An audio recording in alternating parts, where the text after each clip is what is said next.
मेदांता ने वाराणसी में neuro surgery संगोष्ठी द्वारा ब्रेन ट्यूमर के इलाज के प्रति जागरूकता बढ़ाई। वाराणसी आज अग्रणी मल्टी स्पेशलिटी हॉस्पिटल मेदांता ने उत्कृष्ट स्वास्थ्य सेवाओं की प्रतिबद्धता और मरीज को शिक्षित करने के अपने केंद्रन के अनुरूप ब्रेन ट्यूमर के इलाज में हुई नई प्रगति और न्यूरो रिहैबिलिटेशन की महत्वपूर्ण भूमिका के बारे में जागरूकता फैलाने के लिए एक प्रेस कॉन्फ्रेंस का आयोजन किया।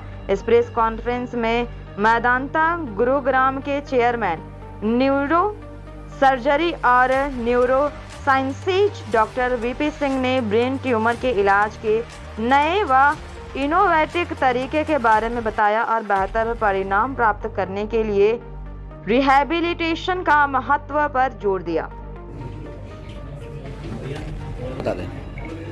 मैं डॉक्टर वीपी सिंह हूँ।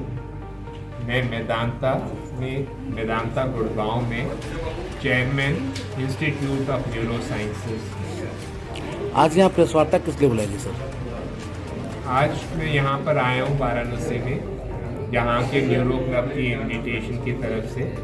वहाँ पर एडवांसेस इन न्यूरो साइंसेज, आज के क्या क्या नई चीज़ें आई हैं जिससे न्यूरो सर्जरी न्यूरोलॉजी और सेफ हो गई है, इस चीज़ पर बातें करती हैं।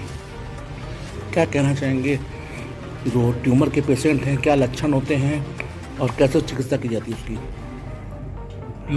ब्रेन ट्यूमर जो होता है उसमें सर दर्द होता है जिससे शुरुआत है। अब सर दर्द तो हम सबको होता है, पर ब्रेन ट्यूमर का जो सर दर्द होता है उसकी कुछ खासियत होती है। ये धीरे धीरे ऑर्डिनरी सर दर्द की तरह शुरू होता है, पर फिर उसके बाद बढ़ता जाता है, टाइम के साथ और तेज़ होता जाता है और जल्दी होता जाता है और फिर बढ़कर कंटिन्यूस हो जाता है। एक खासियत होती है कि ये जो सर दर्द है वो सुबह उठते ही हो जाता है। जो ऑर्डिनरी दर्द होता है, जब आदमी सुबह उठता है तो वो रिलैक्स्ड होता है। यूजुअली सर दर्द शाम को होते हैं, जो स्ट्रेस के कारण, टेंशन के कारण। ब्रेन ट्यूमर का सर दर्द होता है वो सुबह शुरुआत होता है। सेकेंडली, सर दर्द के साथ और लक्षण आ जाते हैं। उल्टी होना, देखने में कोई दिक्कत आना, किसी हाथ पैर में कमजोरी आ जाना, बोलने में दिक्कत आ जाना, या मिर्गी के दौरे पर।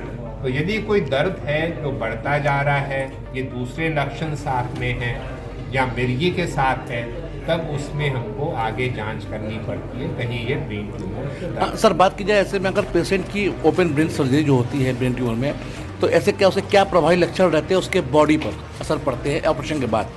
अब ब्रेन जो है वो मास्टर कंट्रोलर है बॉडी, पूरी बॉडी का वो कंट्रोल करता है सारे प्रोसेसेस। तो ब्रेन में अलग अलग एरियाज के अलग अलग फंक्शंस होते हैं। कोई एरिया है जहाँ से हम देखते हैं, कोई एरिया है जहाँ से सुनते हैं, कोई एरिया स्पीच एरिया होता है जहाँ से बोलने की शक्ति होती है, और कई एरियाज होते हैं जहाँ से हाथ पैर का कंट्रोल होता है। तो डिपेंडिंग के ट्यूमर कहाँ पर है, लक्षण उसी हिसाब से आते हैं।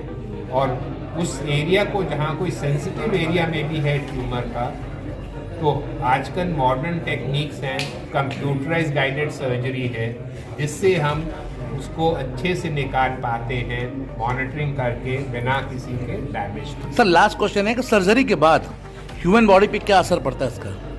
यदि कोई बहुत इम्पोर्टेंट स्ट्रक्चर के पास है ट्यूमर, तो हो सकता है कि ट्यूमर ने ऑलरेडी उस एरिया को डैमेज कर दिया हो, किसी हाथ पैर में वीकनेस आ गई हो या स्पीच इफेक्ट हो, तो उसके लिए हम ऑपरेशन में जब हम निकालते हैं ट्यूमर, उस पर प्रेशर कम होता है तो उसमें इम्प्रूवमेंट हो सकता है।